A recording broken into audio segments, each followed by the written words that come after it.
5-7 साल से हम लोग ये मानते रहे कि बाबा जी जो कहते थे वो करेंगे, लेकिन जब उन्होंने किया नहीं तब हमने अब आंदोलन शुरू किया। ट्रेड यूनियन हम शिक्षकों की एक मजबूती करता है। अगर ट्रेड यूनियन नहीं होगा तो ये सब अफसरशाह जितने हों वो और ज़्यादा परेशान करेंगे। वो देखे पुरानी पेंशन विसंगति समाधान संघर्ष मोर्चा केवल पैड पढ़े, विषय नहीं पढ़े, वो केवल हेडिंग पढ़े, उसी पे उन्हें सारा भाषण केंद्रित किया। क्योंकि कोई भी धरना होता है तो सबसे ज़्यादा जो हार होती है हम लोग अपनी वजह से होती है।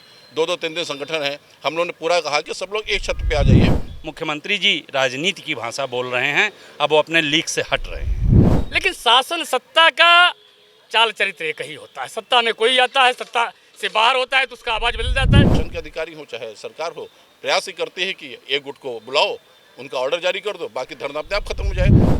इन्होंने ही सिखाया है अगर कोई समस्या है, समाधान नहीं होता है तो उसके लिए सड़क पे आना आवश्यक होता है। हम लोग सड़कों पे बैठते थे, जोगी जी बिना बुलाए आते थे। कि जो लोग लड़ रहे हैं इनको भी अपना हक मिले और जो लोग पहले से कार्य कर रहे हैं ये भी ना हटाया जाए, ऐसा निर्णय करके। और आम और आवाम के साथ नहीं मिलके चलोगे तो सत्ता से बाहर हो जाओगे। इतिहास गवाह इस बात का है। एक तरफ जहां मुख्यमंत्री योगी आदित्यनाथ ये बात कहते हैं कि जो शिक्षक है वो ट्रेड यूनियन का हिस्सा ना बने, लेकिन सोचने वाली बात यह है कि जब शिक्षकों की समस्याओं का हल नहीं होगा तो वो कैसे किसी संगठन का, कैसे किसी ट्रेड यूनियन का हिस्सा नहीं बनेंगे। उनका तो साफ तौर पे यही कहना है कि हमारी समस्याएं हल कर दीजिए, हमें प्रोटेस्ट करने का, हमें धरना करने का कोई शौक ही नहीं है। शिक्षक तो मजबूर है धरना प्रदर्शन करने के लिए। कारण ये है कि लंबे समय से उनकी कई सारी समस्याएं हैं जिनका कोई हल नहीं हो पा रहा है। लगातार सरकार को अवगत करा रहे हैं, लेकिन सरकार न जाने क्यों उनकी बात को अनसुना करे, बस आश्वासन पे आश्वासन देती चली। और आज हमारे पास बातचीत करने के लिए संगठन के पदाधिकारी हैं, उनसे बातचीत करेंगे और जानेंगे उनका इन सारी चीज़ों पे क्या कहना है। क्योंकि ये वही मुख्यमंत्री योगी आदित्यनाथ हैं, जब वो सिर्फ सांसद थे तो वो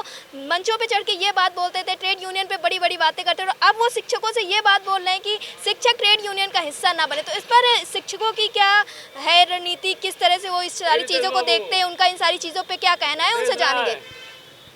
मनोज जी, ट्रेड यूनियन के लिए कहा गया है कि शिक्षक ट्रेड यूनियन का हिस्सा ना बने, और हम बात करें अगर शिक्षकों की तो शिक्षक कई सारी समस्याओं से जूझ रहे हैं और वो जो अभ्यर्थी हैं जिन्होंने सपना देखा है शिक्षक बनने का, उनको भी प्रदर्शन कर रहे हैं। 4 साल से लगातार प्रदर्शन करते चले आ रहे हैं ये अभ्यर्थी, और जो शिक्षक हैं वो भी प्रदर्शन कर रहे हैं। तो ऐसे में ट्रेड यूनियन का हिस्सा बनना या प्रदर्शन करना तो शिक्षकों की मजबूरी बन गई है।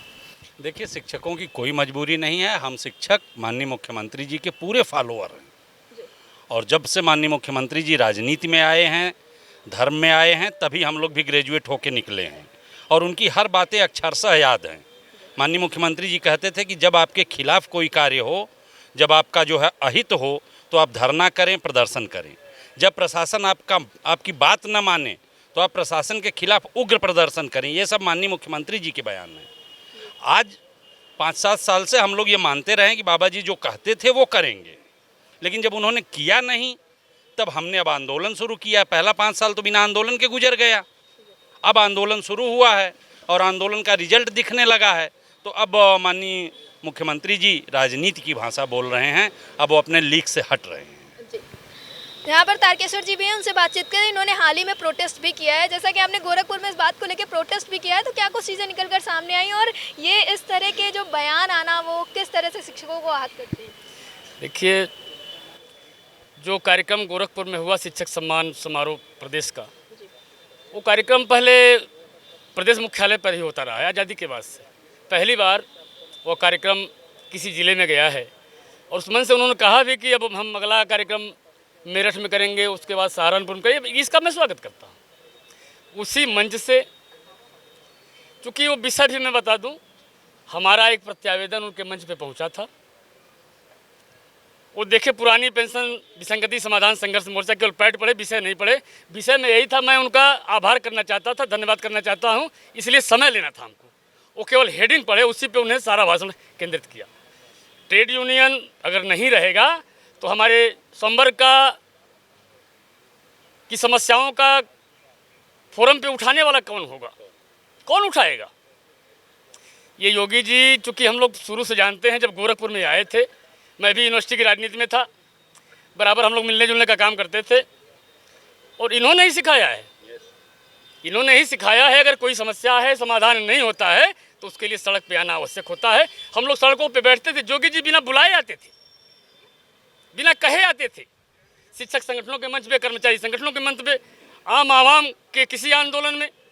और ये देखिए, शासन सत्ता का चाल और चरित्र एक होता है, ये सत्ता की भाषा है, ये सत्ता की भाषा है। सत्ता में जो भी रहता है इसी तरह बोलता है। सत्ता में जब मायावती जी भी थी, किसी भी संगठन से कभी न मिलने का काम किया, न उनकी समस्याओं के समाधान का काम किया। जब हमको अवसर मिला तो हम लोगों ने नारा दिया कि शिक्षक बटन दबाएगा हाथी जंगल जाएगा, जंगल भेजने का काम किया था। उसके पहले मैं चलता हूँ, कांग्रेस की सरकार शिक्षकों के ऊपर घोड़े दौड़ाने का काम की थी हमारे आंदोलन में, और 89 के बाद से कांग्रेस उत्तर प्रदेश की सत्ता में नहीं आई वापस। हम किसकी बात करें? हम लोगों ने बड़े आशा विश्वास के साथ मायावती जी को हटाने का काम किया, और युवा सोच के नौजवान को, हम लोग जानते थे ये नौजवान व्यक्ति हैं, विदेशों से पढ़ के आए हैं, अच्छे व्यक्ति हैं, इनको हम लोगों ने सत्ता में लाने का काम किया था अखिलेश जी को। और अखिलेश जी चूँकि चांदी का चम्मच लेके पैदा हुए, संघर्ष से कोई वास्ता नहीं था, आम जनता की समस्याओं से कोई सरोकार नहीं था।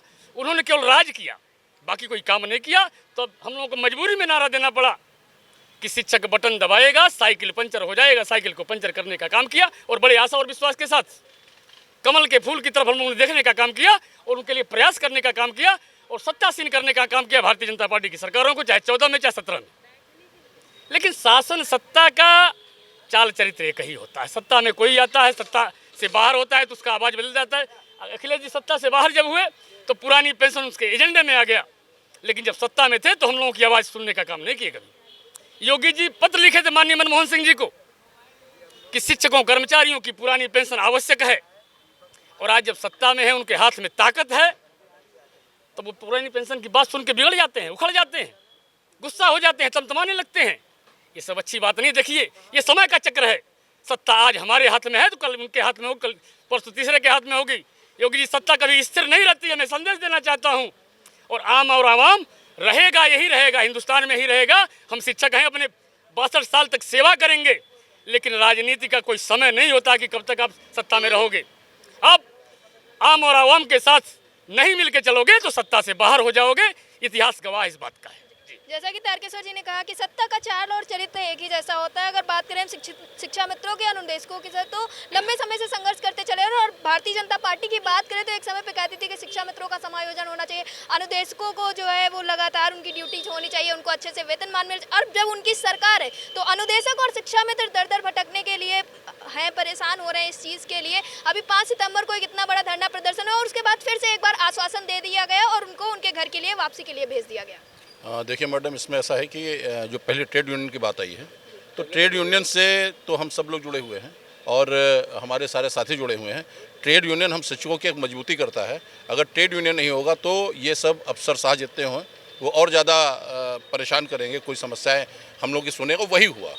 आप देखिए, हम देशक 9,000 रुपये में, बड़ी मुश्किल से 2,000 रुपये, 9,000 रुपये में काम कर रहे हैं। एक दिहाड़ी का मजदूर पर डे 600 रुपये कमाता है, यानी 18,000 रुपये, उसके जस्ट हाफ पे काम कर रहे हैं। इनका परिवार कैसे चलता है? दूर दराज पे रहते हैं। यहीं पे 4 दिन का धरना प्रदर्शन अनुदेशकों का हुआ था। शासन से कार्यवृत्ति जारी हुआ। कार्यवृत्ति जारी होने के बाद अभी तक उसके ऊपर जो पिछले 14 को ही कहा गया था कि 14 तारीख को इनकी ट्रांसफ़र की सूची जारी हो जाएगी, उसके बाद भी शासन में गई है, मगर अभी तक वहाँ से कोई इसका निर्णय नहीं हो पाया। शिक्षा मित्रों की बात बताएं तो हम लोग लगातार प्रयास कर रहे थे कि शिक्षा मित्रों को एक मंच पे ले आएँ, और मैं उस धरने में था जो इको गार्डन हुआ। करीब 60,000 लोग थे, 60,000 शिक्षा मित्र थे। भयंकर शाम को बारिश भी हुई, और एक बहुत अच्छा धरना था। LIU के लोग भी, सारी बातें यहाँ से वहाँ तक पहुँची। मगर उससे पहले एक धरना यहाँ पे भी चल रहा था जहाँ आप खड़े हैं, क्योंकि कोई भी धरना होता है तो सबसे ज़्यादा जो हार होती है हम लोग अपनी वजह से होती है। 2-2, 3-3 संगठन हैं, हम लोगों ने पूरा कहा कि सब लोग एक छत पे आ जाइए, एक साथ सब लोग लड़िए। लड़ने के बाद जब कोई हल शिक्षा मित्रों के लिए निकल आवे तो फिर अपना आप गुनगुना बजाइए। मगर उसमें फिर भी नहीं माने। कई चैनलों पे मैंने ये बात कही है, और उसका ये हुआ कि जब हम लोग वहाँ पे धरने पे थे, उनके समर्थन में थे, उस समय यहाँ पे धरना 1,000-1,500 लोगों का चल रहा था। तो यहाँ पे आके गवर्नमेंट तो यही करती है। जैसे हम लोग का इससे पहले भी मामला था ऑनलाइन अटेंडेंस का, तो ऑनलाइन अटेंडेंस में भी यही हुआ था कि जहाँ सारा एक ग्रुप बना था, सारे शिक्षक, शिक्षा मित्र और अनुदेशक सब एक मंच पे थे। वहीं पे एक मान्यता प्राप्त, अपने को मान्यता प्राप्त करने वाला संगठन वो जाकर सीधे प्रमुख सचिव से वार्ता करता है और उसको पोस्टपोन कर देता है। जबकि माननीय मुख्यमंत्री जी ने बात कही थी कि जो शिक्षकों की समस्याएं हैं वो दूर की जाए।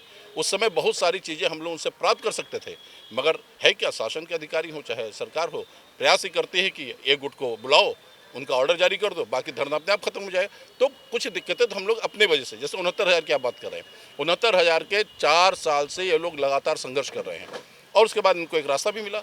हम लगातार हर चैनलों पे कहते रहे कि विभाग को, सरकार को एक ऐसा रास्ता निकालना चाहिए कि जो 69,000 के लोग हैं ये भी सेवा में आ जाए और जो पहले से सवर्ण लोग काम कर रहे 4-5 हज़ार लोग हटने की बात थी भाई, वो भी टेट क्वालिफाई थे, पूरा उन्होंने मेहनत की, उनकी मेरिट बनी, मेरिट के बाद वो इसमें आए और उसके बाद 4 साल तक काम करते रहे। कई लोग ऐसे रहे जिनको यहाँ इसके बाद उनकी शादी ब्याह हुआ, उसके बाद उनको जिन्होंने अपना लोन लिया, प्लॉट लिया। अब ऐसे टाइम में अगर 4-5 हज़ार लोग बाहर चले आए, सोचें उनके परिवार पे क्या बीतेगी, दिक्कतें बहुत बढ़ेंगी।